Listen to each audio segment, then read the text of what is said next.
Olá, sejam bem-vindos, que a graça e a paz de Deus de Cristo nos alcance mais uma vez. Sejam bem-vindos todos vocês que nos acompanham aí na Rádio 97 FM, aqueles que nos acompanham também no canal YouTube A Voz que Clama, História e Profecia. Estamos aí com a nossa série de estudos falando sobre o tempo do fim, o tempo de intervenção e resgate final. E hoje, dando ainda sequência à nossa série de estudos, falando sobre as similaridades das duas Babilônias. Babilônia literal e também a Babilônia espiritual. O que a palavra de Deus nos tem a trazer, o que tem em comum, o que é similar entre uma e outra. Quero te convidar neste momento a elevarmos uma prece, um pensamento a Deus em oração, pedindo a iluminação do Espírito Santo de Deus para podermos entender esta mensagem e também poder trazer as aplicações necessárias ao nosso viver. Eterno Deus, bondoso Pai, graças rendemos ao Senhor pelo cuidado, pela proteção e pela oportunidade de, nesse dia, podermos estudar a Tua Palavra. Dá-nos a iluminação, Teu Santo Espírito, a capacidade de entender e o poder também para fazer a Tua vontade. Rogamos essas bênçãos e agradecemos no nome santo de Jesus. Vamos lá então. As similaridades das duas Babilônias. Falando inicialmente, claro, da Babilônia antiga, que aliás é um dos tipos apontados pela profecia do grande poder dominante, poder globalizador, rico, opressor do final do tempo, ou do final do tempo do fim. O tempo do fim nós trabalhamos em outras mensagens, ele começa a partir do ano 1798, e se estende até a volta de Jesus.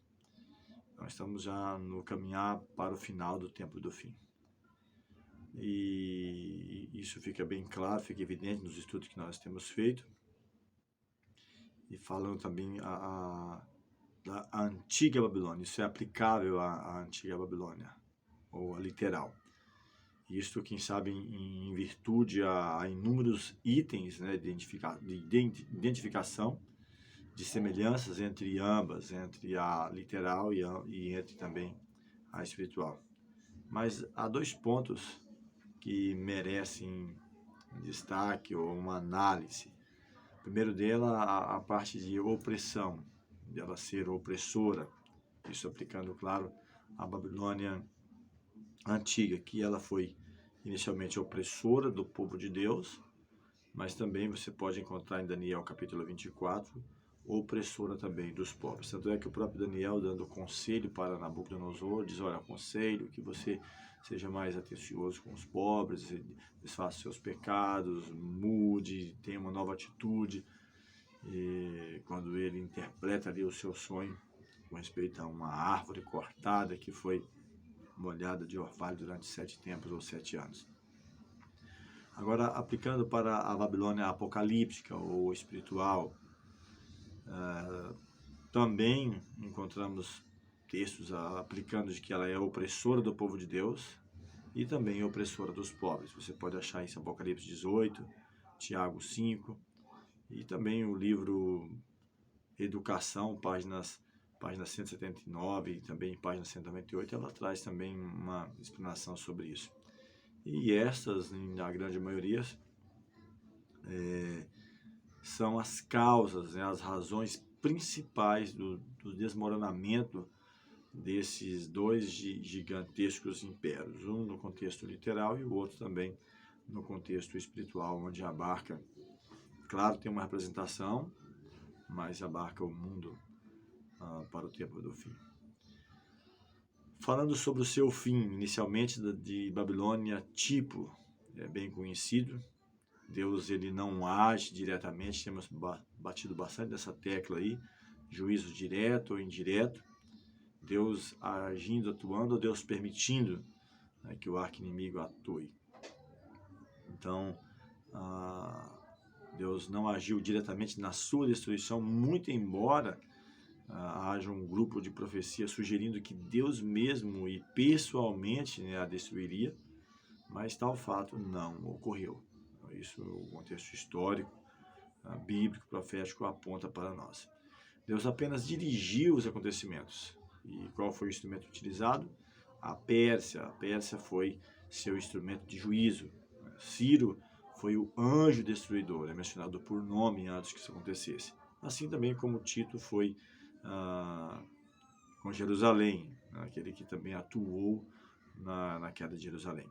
E o mesmo princípio nesse contexto aí de tanto da Babilônia quanto de Jerusalém, ele aconteceu. Deus retira a sua proteção e permite a destruição ou queda, tanto no contexto de Babilônia quanto também de Jerusalém.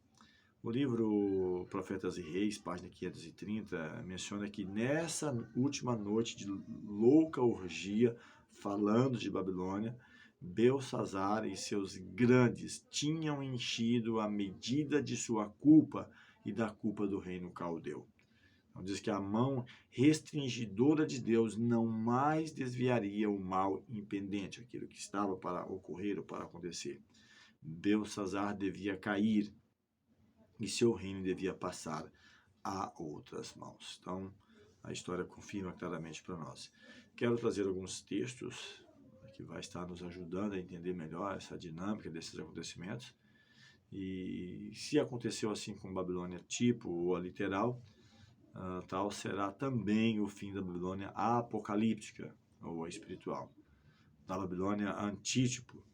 Então, Deus retirará sua proteção no fim da graça e permitirá que seja em grande parte destruída pelos seus inimigos, como predito na profecia. Então, temos alguns textos que vamos ler com você. Aliás, ser destruído pelos seus inimigos, mas que em algum momento estariam como aliados, mas que se revoltarão no final. Inicialmente, Apocalipse 18, versículo 6, aqui está escrito: tornai-lhe a dar como ela vos tem dado, e retribuí-lhe em dobro conforme as suas obras. Diz mais: no cálice que vos deu a beber, dai-lhe a ela em dobro. Apocalipse 18, versículo 6. Outro ponto também, Apocalipse 17, versículo 16 e 17, diz que os 10 chifres que viste na besta são os que aborrecerão a prostituta e a porão desolada e nua, e comerão a sua carne e a queimarão no fogo, porque Deus tem posto em seus corações que cumpra o seu intento e tenham uma mesma ideia, e que deem à besta o seu reino até que se cumpra as palavras de Deus. Então, percebe aqui que inicialmente o próprio Apocalipse 13 ou 17, ele fala desses 10 reinos como aliados, que por um tempo receberão poder juntamente com a besta, com esse poder, mas que depois eles se revoltarão, ou que eles próprios a despojará, a queimará e a destruirá. Então aqui, nesse contexto, Deus está dando uma mensagem de convocação dos despojados, aqueles que foram ultrajados, que quem sabe foram perseguidos ou sofreu de alguma forma alguma retaliação no fim do tempo, ou do tempo da graça, ou do tempo realmente que precede a volta de Jesus, para que eles mesmos se vinguem de Babilônia. E quais serão os resultados? Uma pergunta para mim e para você. Estão bem descritos nos versos sequentes do que nós lemos. Apocalipse 18, versículo 8, diz que ela será queimada no fogo. Apocalipse 18, 9, quando virem o fumo ou a fumaça do seu incêndio. Apocalipse 13, 10 diz que se alguém leva em cativeiro irá. Se alguém matar a espada, necessário é que a espada seja morto. Então, você vê aí várias aplicações falando, né, sobre a Babilônia antítipo, ou a espiritual, de como será o seu fim. Pegando aqui a similaridade entre a Babilônia literal e também a Babilônia espiritual. A Babilônia literal foi destruída pelos medos e persas, e a Babilônia espiritual pelos próprios reis, ou 10 reis que seriam aliados, mas que depois se revoltarão contra ela. Por isso, aqui vamos trazer, né, o texto menciona, né, Ezequiel, capítulo 28, 7 a 10, o texto diz: por isso, eis que eu trarei sobre ti estranhos, os mais formidáveis dentre as nações, os quais desembainharão as suas espadas contra a formosura da tua sabedoria e mancharão o teu resplendor. A cova te farão descer e morrerás da morte dos traspassados no meio dos mares, Porventura, pois, de alguma maneira dirás diante daquele que te matar, eu sou Deus, sendo tu homem e não Deus, na mão do que te traspassa? Da morte dos incircuncisos morrerás, por mãos dos estranhos, porque eu o disse, diz o Senhor Jeová. Eu quero chamar a atenção pela parte inicial, onde ele diz aqui que trarei sobre ti estranhos, os mais formidáveis dentre as nações. Quem sabe uma representação das Nações Unidas, ou o representante de cada bloco de cada bloco dos principais blocos do mundo. O mais formidável, melhor representação de cada um desses blocos, que vão se aliar juntamente com esse poder dominante no tempo do fim, mas que depois se rebelarão, se levantarão contra e eles próprios a despojarão e a levará à destruição. O texto aqui emerge do mar, né, falando ainda sobre esse tema, esse assunto, né, das duas Babilônias. O leitor atento da Bíblia ou dos temas que estamos trabalhando, ele consegue notar que essa passagem acima que eu li de Ezequiel não diz respeito ao rei de Tiro, uma representação de um governante, mas também representando o próprio adversário de Deus. Os versos 1 a 10 refere-se à vida e à morte do príncipe de Tiro. O verso 2 diz que fala de um outro personagem, é homem e não o querubim, retratado nos versos 11 a 19. Príncipe é o herdeiro do trono, aquele trono da besta que emerge do mar. Apocalipse 3, 2 fala sobre isso. Diz que a besta que vi era semelhante ao leopardo, os seus pés como os de urso, a sua boca como a de leão, e o dragão lhe deu o seu poder, o seu trono e grande poderio. Então, ele está falando de uma besta híbrida, onde ela pega parte dos poderes dominantes anteriores, da Babilônia, dos Medos e Pérsia, da Grécia, de Roma, onde ela fala de algumas características, né? Parte de leão, parte do leopardo, parte do urso, esse poder que vai se levantar no tempo do fim, onde os 10 reis vão dar a autoridade que eles têm no contexto político, porque hoje trabalha mais no contexto religioso, mas darão também o poder político para que esse poder atue, mas que por fim perceberão que foram enganados, se levantarão, se revoltarão contra esse poder. Então, em razão de nós estarmos tratando apenas do essencial nesse trabalho, nessa mensagem, né, nós vamos limitar apenas nesse capítulo, né, a destacar Ezequiel 28, 7 a 10, onde descreve o como e quem, né, em grande medida, que vai dar fim à grande Babilônia escatológica, ou profética, ou espiritual, não a Babilônia literal, que a história confirma que foi os Medos e Persas que a levou à queda. Então, em perfeita sintonia com o Apocalipse 18, onde fala que caiu a grande Babilônia e foi feita morada de demônios, toda ave aborrecível, abominável. Então, Ezequiel 28, 1, 10 é uma leitura interessante que você pode estar fazendo, anotando, quem sabe, as características da besta do mar, que ali também é mencionada em Ezequiel, e os ajustamentos perfeitos, né?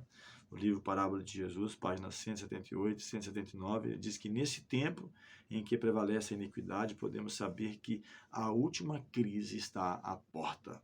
A iniquidade prevalecente, Cristo fala que por aumentar a iniquidade, o amor de muitos se esfriará. O amor de quase todos, né? Então, próximo está o tempo em que dirá: vai, pois, povo meu, entra nos teus quartos, fecha as tuas portas sobre ti, esconde-te só por um momento, até que passe a ira, porque eis que o Senhor sairá do seu lugar para castigar os moradores da terra, por causa da sua iniquidade, e a terra descobrirá o seu sangue, não encobrirá mais aqueles que foram mortos. Isaías 26, 20 e 21. Tivemos aí, recentemente, uns 2, 3 anos atrás, a questão da pandemia, onde tinha que ficar recluso, o uso de máscaras e várias situações.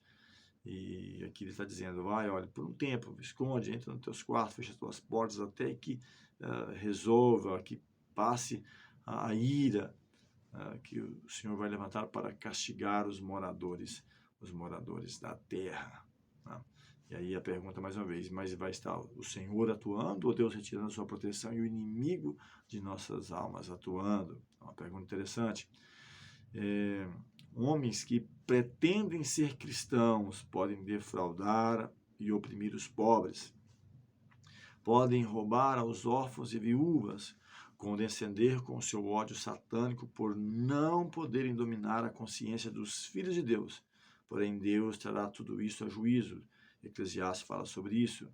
Tudo vai vir a juízo, porque o juízo será sem misericórdia sobre aquele que não usou de misericórdia. Tiago 2, versículo 13, fala também dessa maneira. Eclesiastes, como eu mencionei, diz que tudo que temos a fazer, devemos fazer conforme as nossas forças, porque para o além, onde vamos, não há sabedoria, nem ciência, nem nada, e Deus trará a juízo todas as coisas. Então, brevemente, estarão perante o juiz de toda a terra, para prestar contas pelos sofrimentos físicos e morais infringidos à sua herança. Então, Deus lhes pagará dobradamente por seus pecados referente à Babilônia. Então, o símbolo da igreja apostatada, caída, que durante 1260 anos trouxe grande opressão e problemas, 538 a 1798, onde as pessoas não tinham acesso à palavra de Deus, à Bíblia, e grandes situações que trouxe diversos problemas. E aqui diz sobre os seus ministros, o ministro de juízo, né? Os seus pecados se acumularam até ao céu, e Deus se lembrou das iniquidades dela. Tornar-lhe a dar como ela vos tem dado, e retribuir-lhe em dobro conforme as suas obras. No cálice em que vos deu de beber, dá-lhe a ela em dobro. Apocalipse 18, versículos 5 e 6. E um comentário aqui ainda que diz que da Índia, da África, da China, das ilhas do mar, dos milhões de oprimidos dos países chamados cristãos, sobe para Deus o clamor do tormento humano. Esse clamor não permanecerá muito tempo sem ser atendido. Tiago, capítulo 5, eu só mencionei, não o li, e dizia: vós ricos, chorai vossas desventuras que sobre vós virão. Vosso ouro, vossa prata vai enferrujar-se e dará testemunho contra vocês. Porque nesse tempo, no tempo do fim, a riqueza, poder, fama não vai resolver o problema. Porque diz o texto bíblico que a todos, os grandes, poderosos, ricos, não importa, escravo, servo, livre, todos será imposta uma certa marca para que não possa comprar ou vender, senão aquele que se adequar a essas normas pré-estabelecidas pelo poder dominante. Então, a atuação direta de Deus, ela ocorrerá apenas como o remate, o arremate final dessa obra destruidora, na altura da sétima praga, da sétima taça. Isso vamos detalhar melhor, né, no estudo da sétima taça, onde estivermos trabalhando sobre as pragas, falando sobre cada uma delas, as suas consequências, os seus efeitos. Lembrando também que quando estudamos qualquer doutrina ou profecia, já até falamos, né, devemos buscar todas as declarações, absolutamente todas, tanto na Bíblia quanto também em material que seja digno de confiança, que exemplifique o que aplique o que a palavra de Deus nos traz. Então, a respeito desse assunto em pauta, dos dois grupos de passagem aparentemente divergentes sobre juízos direto ou indireto, ou divergentes, né? E então, apenas então, em cima das mesmas bases, emitir conclusões. Todavia, no entanto, né, esse trabalho não tem como propósito, quem sabe, esgotar o assunto sobre isso, né? De maneira que não tenha mais o que pesquisar. Então, os juízos de Deus após a graça, ou após o fechamento da porta da graça. Nós vemos que Deus retirará a sua proteção, Cristo não estará a ministrar no santuário celestial, os anjos não estarão atuando na vida do impenitente, o Espírito Santo será retirado da terra, e o inimigo de Deus e do homem, ele mergulhará a raça humana na sua fúria final, para levar à destruição, calamidade, tudo aquilo que nós vimos em outro tema, quando falamos sobre juízos retributivos na história, os juízos misericordiosos, onde ele atua na natureza, poder sobrenatural, levando doenças, suscitando inimizades, problemas, levantando problemas na família, em todas as situações, a dor, o sofrimento, tudo isso. Então, isso tudo mostra que quem estará atuando será o arqui-inimigo de nossas almas. Não podemos deixar também, né, de acrescentar nessa mensagem que estamos trabalhando alguns comentários dos capítulos 50 e 51 de Jeremias, né, que tratam exatamente do fim da antiga Babilônia, do tipo. Ambos eles também é usado no Apocalipse, quando trata igualmente da queda final da Babilônia moderna, ou espiritual, ou profética, né? Então, dois momentos, dois assuntos distintos. Babilônia literal, que caiu pela mão dos Medos e Persas, e Babilônia espiritual, que cairá na mão dos seus próprios aliados, dos 10 reinos, ou alguns, né, chegam a ser mais enfáticos, da própria ONU, a Organização das Nações Unidas, que vão estar dando apoio agora, mas que depois retirará a sua proteção. E quero destacar aqui ainda alguns versículos para mim e para a sua observação, alguns versos, né, com declarações bem significativas. Primeiramente, aqueles que ressaltam as características tanto do primeiro como do último império babilônico, essas profecias com dupla aplicação, Jeremias 50, versículo 11 a 33, onde fala sobre saqueadores da minha herança, Apocalipse 18, verso 4, Jeremias 51, 7, Babilônia era um copo de ouro, fala nesse versículo, Apocalipse 17, 4, Jeremias 51, 8 também diz que no momento caiu Babilônia, Apocalipse 18, versículo 21, 51, 13 de Jeremias, diz que, tu que habita sobre muitas águas, rica de tesouros. Então, eles fazem esse paralelo entre a Babilônia tipo, a Babilônia literal, e a Babilônia espiritual, aquela que dominou no espírito, como eu falei, da Idade Média, e que vai em busca dos reis da terra, desses países hoje, para ter suporte para voltar a dominar novamente quando a sua ferida for restaurada. Então, aqui o termo Babilônia é usado 6 vezes em Apocalipse, indicando uma correlação com a Babilônia descrita pelo profeta Jeremias, ou a literal. E não resta qualquer dúvida de que se trata efetivamente de 2 capítulos de natureza também escatológica ou profética. Então, o tipo destacando o antítipo, ou seja, literal, destacando a espiritual. E quero trazer mais alguns versos, né, que falam sobre o fim de ambas. Jeremias 50, versículo 3, 9, 41, diz assim, porque subiu contra ela, ou seja, contra a Babilônia, uma nação do norte. Daniel 11, 40, 45 fala sobre isso, né? E trazendo só uma nota, uma observação, diz que a destruição de Babilônia tipo, ou literal, ela ocorreu pela invasão dos Medo e Persa. Falamos sobre isso. Né? Jeremias 51, versículo 11, também retrata esse assunto. Todavia, no entanto, Jeremias 50, versículo 41, fala de uma congregação de grandes nações. E isso, então, não se aplica agora ao que foi no passado, mas que virá para o futuro.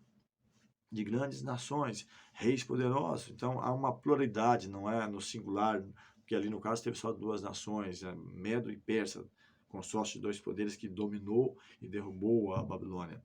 Então, essa pluralidade tão grande de nações sugere aplicação mais específica, mais ampla para a queda de Babilônia escatológica, ou desse poder que domina hoje em nossos dias. Então, um confronto maior, onde o tipo lá só mostrava o que vai ser em proporção muito maior no futuro, ou um ajuntamento de grandes povos, né, para a queda desse poder. Falando sobre suas pragas, um termo que é bastante familiar, vai nos levar a Apocalipse 16, das 7 últimas pragas, que sugere, que aparenta, né, fenômenos sobrenaturais. Mas a praga que deu fim à Babilônia antiga, porque usa a palavra praga também, não foi praga sobrenatural, foi uma guerra. A causa do desmoronamento de ambas, tanto a literal quanto a espiritual, tudo indica que é a mesma coisa, guerra, e não pragas sobrenaturais, como muitos têm crido, né? Que Deus irá trazer então a 7ª última praga sobre todos aqueles que desobedeceram a sua palavra, impondo sobre isso. Então, o que entendemos? Deus retirará a sua proteção, e esses próprios que nisso foram aliados se revoltarão e se autodestruirão, e guerras, calamidades, terra, em mar, catástrofes e toda essa situação. E na altura da 7ª taça, Deus atuando então de forma direta. E é isso que tenta nos indicar os capítulos 50 e 51 de Jeremias, Eu quero até continuar vendo com você que diz assim: qualquer que passar por Babilônia se espantará e assobiará, vendo todas as suas pragas. Então percebe que ele usa a palavra praga, mas o que aconteceu com Babilônia? Não foi pragas sobrenaturais, foi uma guerra. Eles foram dominados, vencidos pelos medos e persas. Então, como ela fez, fazei a ela também. Apocalipse 18, versículo 6. Então, a mesma coisa. Ela levou a destruição, perseguiu, vai acontecer com ela também. Os seus aliados vão se revoltar contra ela. Jeremias 50, versículo 22, diz que o estrondo de batalha há na terra e grande destruição. Então, percebe que a expressão na terra sugere mais uma catástrofe generalizada, não algo local, localizado simplesmente como aconteceu com Babilônia literal. Então, Jeremias 50, versículo 25, diz assim: o Senhor abriu o seu tesouro e tirou os instrumentos da sua indignação. Então, mais uma vez, essa declaração aparenta a participação direta de Deus na destruição de Babilônia apocalíptica, mas não é dessa forma. Ela nos remete à sétima taça apenas, quando Deus atuará de forma direta. Lá, se você pegar, transformar os pesos, as medidas que fala ali, pedras de cerca de 30 a 50 quilos que cairão na altura da sétima taça. Mas da primeira até a sexta será eles mesmos se autodestruindo, não se entendendo, as potências do mundo se autodestruindo, e guerra, fome, toda a situação que as profecias nos apontam. Então, na altura da sétima taça, apenas, como nos é indicado, eu mencionei o livro Patriarcas e Profeta, página 109, 110, e vamos considerar isso também, posteriormente aprofundar mais, onde diz que a espada virá. Essa expressão é repetida 5 vezes nesses 3 versos, Jeremias 50, 35 e 37. E também nos leva para Apocalipse 13, 10, que diz que se alguém matar a espada é necessário que seja morto. Jeremias 58 diz que cairá a seca sobre suas águas e se secarão. Então, olha a figura aqui usada, né? O secamento do Eufrates, que vai ocorrer na altura da sexta taça. Isso aconteceu lá, literalmente, em Babilônia, quando o rei da Pérsia desvia o curso do rio para que conseguisse entrar e tomar a cidade de Babilônia, que ela aparentemente era intransponível, seus muros. E aqui também na altura da sexta praga diz que vai secar o rio Eufrates, aquilo que dá poder, que dá vida para a Babilônia tipo. Então, o secamento disso, e permitindo então que ela caia, que ela seja destruída. Então, é bom lembrar para mim e para você que a Babilônia antiga, ela foi, eu mencionei, né, ela foi vencida porque houve esse cerco por 2 anos, né, a capital ela sofreu ataque, flechas e um monte de coisa, e assim também será no fim da Babilônia, a grande Babilônia, né, tendo aqui as proporções aqui de um potencial muito maior, né, de tecnologia, de armamento, de guerra e tantas outras coisas que nem se compara, né, do tempo antigo com o tempo do qual nós estamos vivendo. O livro do Evangelismo, ele traz um pensamento na página 29 que fala: das janelas eu podia avistar uma terrível conflagração. Grandes bolas de fogo caíam sobre as casas e dessas bolas voavam flechas incandescentes em todas as direções. Diz que era impossível apagar os fogos que acendiam e muitos lugares estavam sendo destruídos. Ainda na página 43 diz que nas visões da noite passou diante de mim uma cena muito impressiva. Vi uma imensa bola de fogo cair no meio de lindas habitações, destruindo-as imediatamente. Ouvi alguns dizerem: sabíamos que os juízos de Deus sobreviriam à terra, mas não sabíamos que viriam tão cedo ou tão depressa.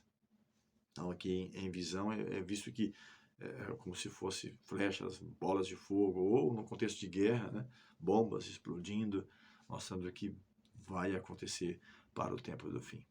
Então, queremos ser absolutamente desnecessário, né, nós destacar o que seriam, né, essas bolas destruidoras em um contexto de guerra. Então, isso para Jeremias talvez não ficaria tão evidente falando sobre isso, mas para nós, hoje, no contexto que entendemos que toda a tecnologia, isso é bem claro. Jeremias 51, versículo 1 diz que eis que levantaria um vento destruidor contra a Babilônia. Então, o vento, já falamos em outros estudos, representa guerra, né, destruição, calamidades e coisas nesse aspecto. onde representa tudo isso que nós mencionamos. E é justamente o que deu fim à antiga Babilônia.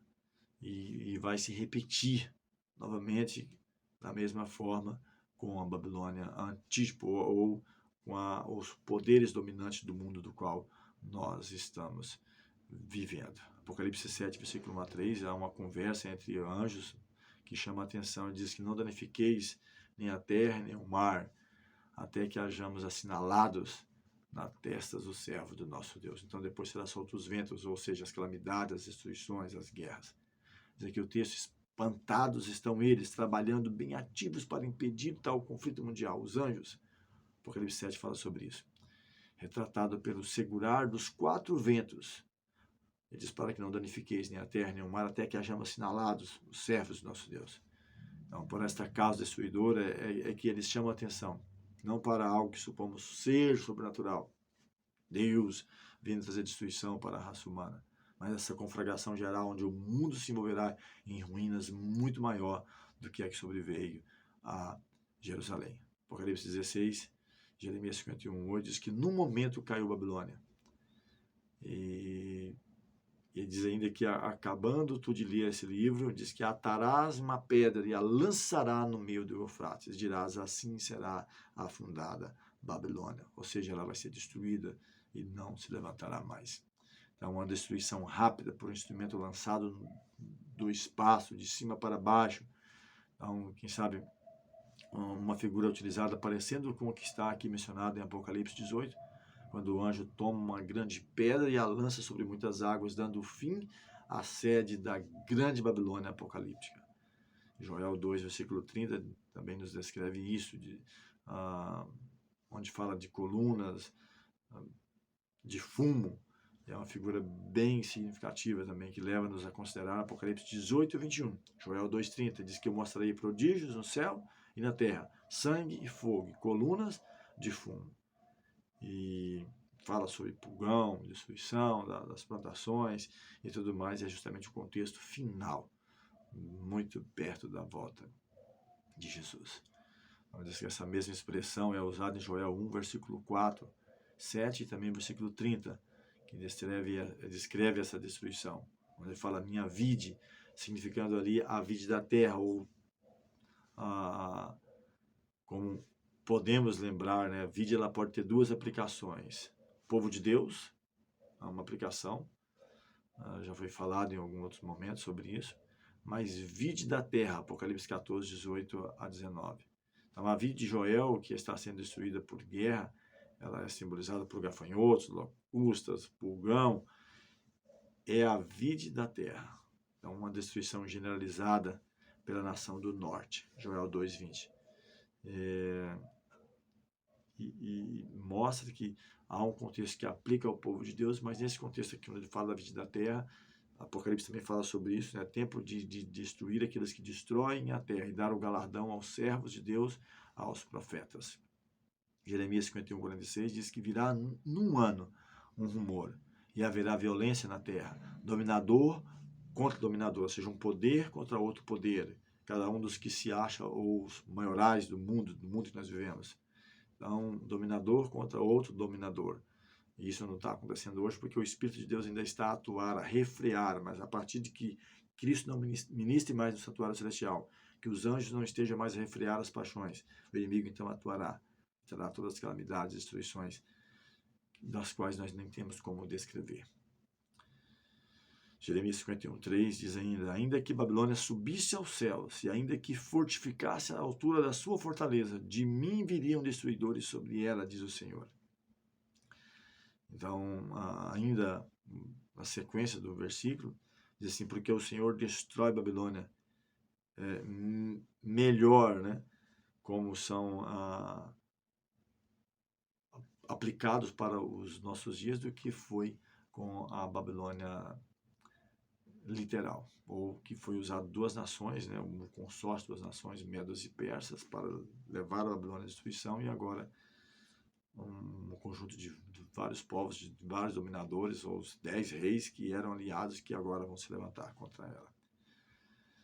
Aqui, embora a predição que nós falamos anteriormente, ela possa sugerir uma atuação direta de Deus, porque ele diz, eu vou fazer tal coisa.